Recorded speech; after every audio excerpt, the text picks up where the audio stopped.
O Papa Francisco enviou uma mensagem ao presidente da Organização das Nações Unidas, por ocasião da COP26, que é a Conferência da ONU sobre o Clima.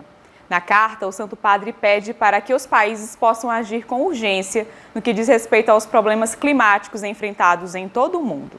Esse é apenas um dos exemplos em que a fé e a ciência caminham lado a lado. E é justamente sobre isso que nós vamos refletir agora no quadro Bons Conselhos. No nosso Bons Conselhos deste domingo, nós vamos falar sobre a relação da fé e a ciência. E para nos aprofundarmos mais sobre esse assunto, nós vamos conversar com o professor Roberto Filho, ele que é professor de Direito da UFP. Professor, seja bem-vindo ao programa Em Tuas Mãos. É um prazer estar aqui com vocês. Então começa falando para a gente sobre a relação entre a fé e a ciência. Bom, na verdade as pessoas têm uma falsa compreensão do fenômeno. Eles acham que a fé e a ciência são realidades distintas e que não se combinam e que uma é uma proposta de uma não investigação. Essas coisas fazem parte de um discurso raso, quando falta a verdadeira compreensão das duas dimensões, né? As duas dimensões, a dimensão da fé e a dimensão da ciência, certo? Ou seja, dentro da ciência nós temos atos de fé. Quando o mundo começava naquelas mecânicas da circunnavegação, ninguém conhecia a América, ninguém sabia nada. Algumas pessoas, a partir das suas observações iniciais, apostavam na existência de alguma coisa lá na frente. Essas pessoas atravessaram o mar a partir de uma promessa que ela era muito longínqua. Mas eles descobriram a América. O que aconteceu? Havia naqueles grandes navegadores um grande ato de fé. Eles apostaram no mais, digamos assim, improvável dos destinos.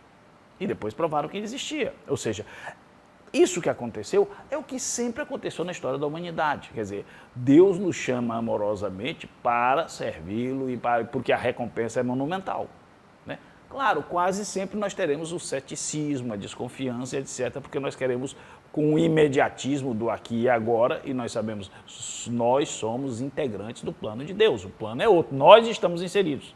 Deus não é o nosso secretário para fazer o que nós queremos.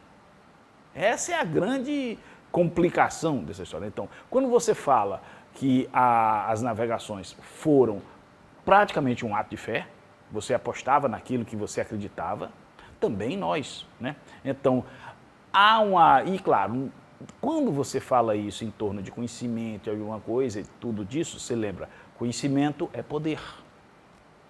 E o poder é algo que atrai as pessoas, porque você governa os outros, faz tudo. Então existe também toda uma mecânica de discussão de poder ao redor do elemento religião, porque a religião serve para estabelecer comportamentos sociais e tudo mais, né?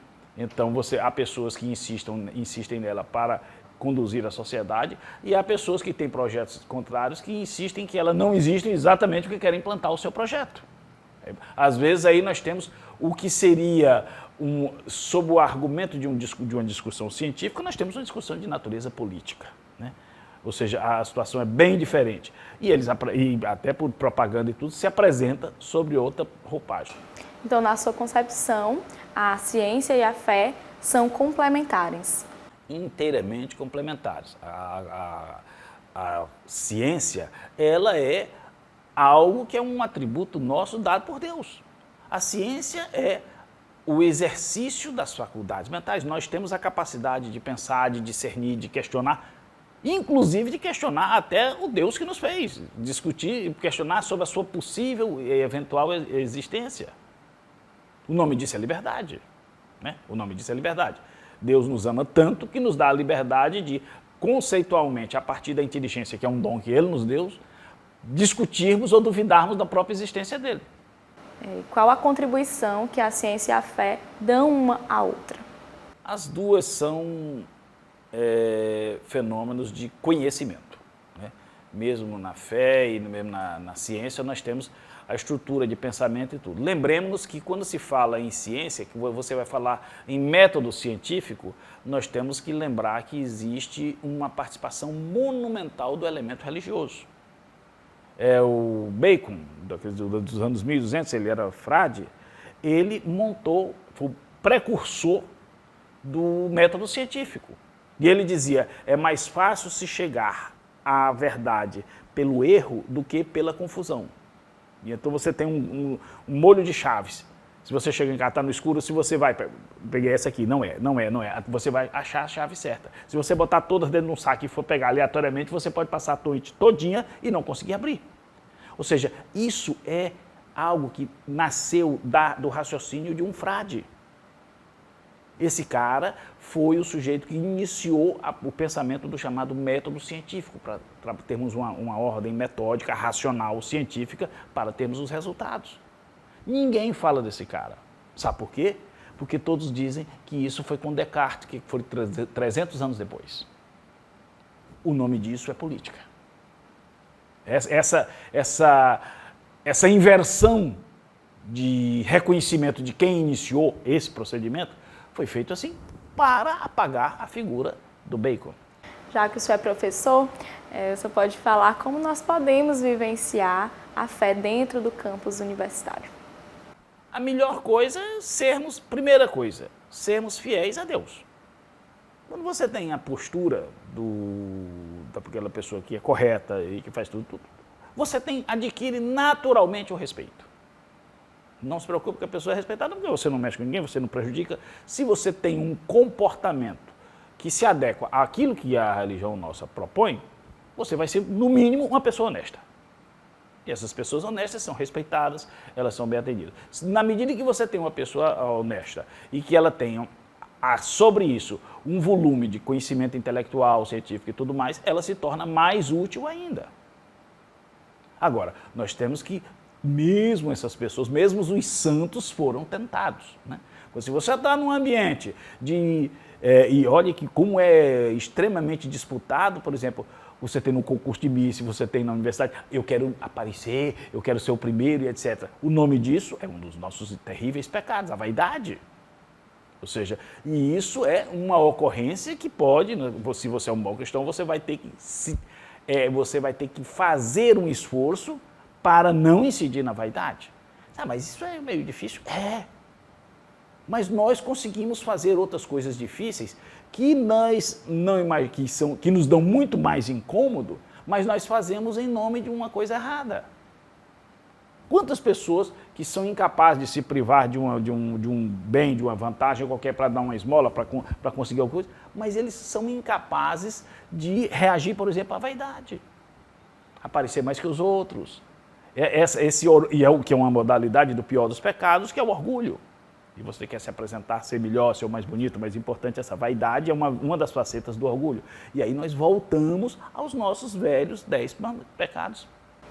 Então, qual o principal conselho que o senhor deixa para aquelas pessoas que desejam evangelizar, né, dentro das universidades, até mesmo também dentro das escolas? Bom, quem quiser evangelizar, quem quiser isso, só tem um sinal, né? É o mandamento, o ensinamento do próprio nosso Senhor Jesus Cristo. Pegue a sua cruz e me siga. Jesus não disse que nós vamos viver no mal de rosa, não. Você vai ter um monte de dificuldade e talvez, e felizes daqueles santos que agradeceram que puderam até mesmo morrer na cruz como Cristo. Né? Morreram por perseguição a Ele, vocês vão ser perseguidos como eu fui. Né? Então, ser bom, decente, prestativo, tudo mais. Sem a ambição de ter querer a popularidade, porque como o nosso próprio evangelista, quem fez isso por popularidade já ganhou seu galardão. Né? E isso acontece muito agora, principalmente teremos nesses 2 anos seguintes, eleições. Quantas pessoas têm aquela postura extremamente demagógica, de benemerente, tudo aquela história que ele fez não porque queria fazer, mas porque queria faturar? O grande cuidado que nós temos dessas pessoas que se envolvem nisso é que eles têm que fazer, pelo bem fazer, por honra a Deus. E não para fazer a idolatria de si próprios. Deus, se Ele quisesse, teria todo o poder nas suas mãos. Como Ele disse, se eu quisesse, a legião de meu pai vinha aqui e tirava todo mundo. Não tem problema, eu quero assim. A grande ação do cristão, a melhor dela, quem mais pode satisfazê-lo e aos céus, é a imitação de Cristo. Então, professor Roberto, muito obrigada mais uma vez por participar do nosso programa. Eu que agradeço.